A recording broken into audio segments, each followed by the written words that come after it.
بڑے ڈینجرس ہیں، بڑے خطرناک ہیں، کیونکہ کرونا کی جو بیماری ہے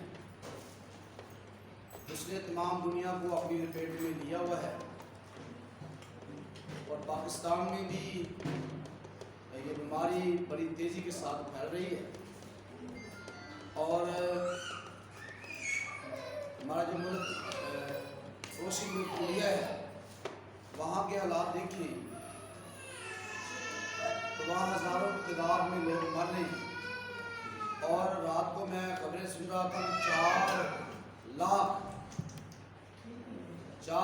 لوگ جو ہیں وہ ایک دم ہاسپٹلوں میں ہیں جو اس بیماری میں ہیں، اور لاشیں انڈیا میں اس طرح پڑی ہوئی ہیں، روڈوں پہ لوگ گر رہے ہیں اور مر رہے ہیں، اور یہ ایک بہت ہی وبا ہے جو دنیا کو ہلاک کر رہی ہے۔ تو ہمیں خدا سے دعا کرنی ہے کہ خدا ہمیں اور ہمارے ملک کو محفوظ رکھے۔ کلام خدا میں لکھا ہے، خدا فرماتا ہے جب تم میری عبادت کرو گے تو میں تمہارے روٹی اور پانی پر برکت دوں گا، اور پھر تمہارے بیچ میں سے بیماری کو دور کروں گا۔ جب ہم خداوند کی ورشپ کرتے ہیں، جب ہم خداوند کی عبادت کرتے ہیں، تب ہی خدا جو ہے ہمیں بیماریوں سے سیو کرتا ہے۔ سم ٹائمز ہم سمجھتے ہیں کہ شاید سنڈے کے دن ہم چرچ میں جائیں تو ہمارے لیے کافی ہے، سنڈے والے دن ہی ہم عبادت کریں ہفتہ میں ایک بار تو ہمارے لیے بڑی عبادت ہے۔ خدا فضل نہیں کرتا۔ جب ہم صبح، دوپہر اور شام کو خدا کے حضور میں جھکتے ہیں، ورشپ کرتے ہیں، سنڈے کو چرچ جاتے ہیں، فرائیڈے کو چرچ جاتے ہیں، اس کے علاوہ ہم 24 گھنٹے خداوند کی ورشپ کرتے ہیں، چلتے پھرتے اٹھتے بیٹھتے، تب ہم خدا کے لوگ ہیں، تب ہم پرستار ہیں، تب ہم مسیحی ہیں۔ اگر آپ بیماری سے بچنا چاہتے ہیں تو ہمیں صبح، دوپہر، شام خداوند کی عبادت کرنا لازمی ہے۔ تب خدا جو ہے وہ ہماری حفاظت کرتا ہے، تب خدا ہماری فیملی سے، ہمارے خاندان سے بیماری کو دور کرتا ہے۔ ہمیں چاہیے کہ ہم 3 دفعہ تو ضرور خدا کی حضوری میں دن میں جایا کریں۔ صبح جب اٹھتے ہیں اس وقت عبادت کریں، اور دوپہر کو 12 بجے کے بعد 12 سے 1 بجے تک اگر آپ سفر میں ہیں، اگر آپ کسی ڈیوٹی پر ہیں، 10 منٹ، 20 منٹ، 15 منٹ خدا کے لیے ضرور نکالیں، اور سارے کاموں کو چھوڑ کر خداوند کی عبادت کریں، خداوند کے آگے جھکیں، اسے سیدھا کریں، تو یہ ہماری عبادت ہے۔ تب یہ بات پوری ہوتی ہے کہ جب تو میری بات کرے گا تیرے روٹی اور پانی پر برکت دوں گا، تیرے بیچ میں سے بیماری کو دور کروں گا۔ ہلیلویہ جی، ہم مسیح ہیں، اور میں سمجھتا ہوں کہ ہمارے لیے بڑی فخر کی بات ہے کہ ہم اس خدا کو مانتے ہیں جو آسمان اور زمین کا خالق اور مالک ہے۔ ہم اس یسوع کو مانتے ہیں جس کو باپ نے آسمان اور زمین کا کل اختیار دیا ہے۔ اس کے بغیر، یسوع کے بغیر ہم باپ تک نہیں پہنچتے، اور ہمارے لیے یہ بڑی فخر کی بات ہے، ہمارے لیے یہ بڑا شرف ہے کہ ہم کس کو مانتے ہیں؟ جو زندہ ہے۔ ہم زندہ کو مانتے ہیں۔ 1,44,000 پیغمبر آئے، نبی آئے، سب قبروں میں ہیں، اور ہم جس کی ہم عبادت کرتے ہیں وہ زندہ آسمان پر ہے۔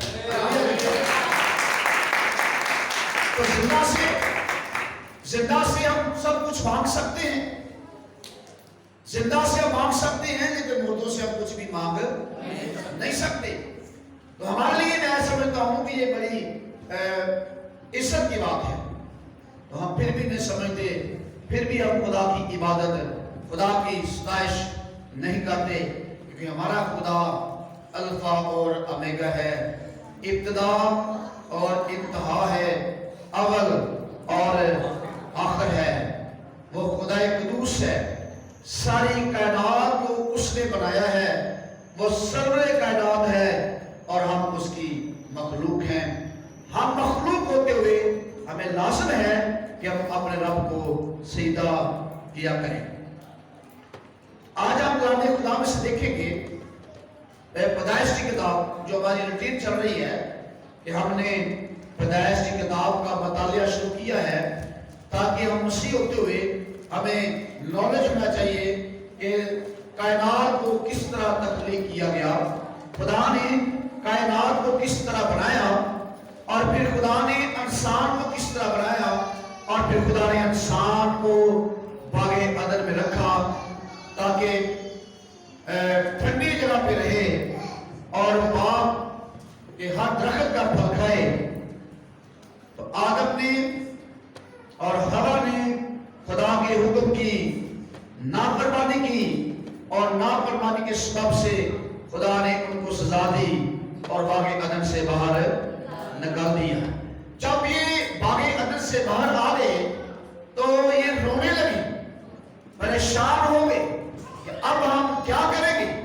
شام کو خدا باغ عدن میں ہم سے ملنے آتا تھا اور ہم سے باتیں کرتا تھا، ہمیں سکھاتا تھا اور ہم خدا سے سیکھتے تھے۔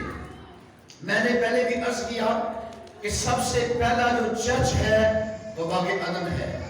باغ عدن میں خدا آسمان سے آتا اور ہوا اور آدم کو تعلیم دیتا کہ کس طرح میں نے ساری کائنات کو خلق کیا ہے، کس طرح میں نے یہ درخت اور سبزیاں اگائی ہیں، کس طرح میں نے چاند سورج ستاروں کو بنایا ہے، کس طرح میں نے رات اور دن کو بنایا ہے، کس طرح میں نے زمین کو بنایا ہے، اور کس طرح میں نے جانوروں کو مچھلیوں کو بنایا ہے، اور کس طرح میں نے تجھے تخلیق کیا ہے، مجھے مٹی سے لیا اور انسان بنایا، پھر تیرے نتنوں میں زندگی کا دم پھونکا تو تو جیتی جان ہوا۔ خدا ساری باتیں آ کر آدم سے کرتا، آنے والی باتیں بھی آدم سے خدا کرتا، تو بڑا پچھتائے کہ خدا نے ہمیں باہر نکال دیا ہے۔ اب جو سزائیں خدا نے ان کو دی تھی وہ ان پر لاگو ہو گئی۔ جب بھی کوئی انسان گناہ کرتا ہے، جرم کرتا ہے، تو اس کی سزا اسے ضرور ملتی ہے۔ سم ٹائمز ہم گناہ کرتے ہیں تو ہم معافی مانگ لیتے ہیں، تو مدعی جو ہے وہ ہمیں معاف کر دیتا ہے، پھر ہم سزا سے بچ جاتے ہیں، جیل میں جانے سے بچ جاتے ہیں، سزا لینے سے بچ جاتے ہیں۔ جب ہم معافی نہیں مانگیں گے تو ہمیں سزا ضرور ملتی ہے۔ آدم اور حوا نے اس وقت معافی نہ مانگی اور انہیں سزا مل گئی۔ ہو سکتا ہے اس وقت یہ معافی مانگ لیتے تو خدا ان کو معاف کر دیتا ہے۔ آج بھی وہی بات ہے، وہی دور ہے، خدا کبھی نہیں بدلتا۔ اگر بدلتے ہیں تو صرف انسان بدلتے ہیں۔ اگر آج بھی انسان گناہ کرتا ہے تو آج بھی اگر انسان خدا سے معافی مانگے تو خدا اسے ضرور معاف کرتا ہے، لیکن ہم معافی نہیں مانگتے۔ ہم گناہ پر گناہ کیے جاتے ہیں اور پھر کہتے ہیں ہم نے کچھ نہیں کیا۔ اس لیے جب انہوں نے گناہ کر لیا تو خدا نے انہیں باغ عدن سے باہر نکال دیا اور وہ باہر آ کر رہے تھے۔ پھر خدا نے اس باغ کے جو مشرق کی طرف تھا 16 زن تلوار کا پہرا لگا دیا تاکہ دوبارہ آدم اور حوا اس باغ میں نہ داخل ہو سکے۔ خدا نے کہا کہ اگر یہ داخل ہو گے تو زندگی کا درخت ہے، حیات کا درخت ہے، اس میں سے اگر انہوں نے کچھ کھا لیا تو پھر فوراور کے لیے، ہمیشہ کے لیے زندہ رہیں گے۔ تو سزائیں نہیں ملی اور خدا نے پھر ان کو ایک بیٹا دیا۔ آدم اور حوا کو خدا نے ایک بیٹا دیا اور اس کا نام انہوں نے قائم رکھا۔ اور پھر خدا نے دوسرا بیٹا دیا جس کا نام حابل رکھا۔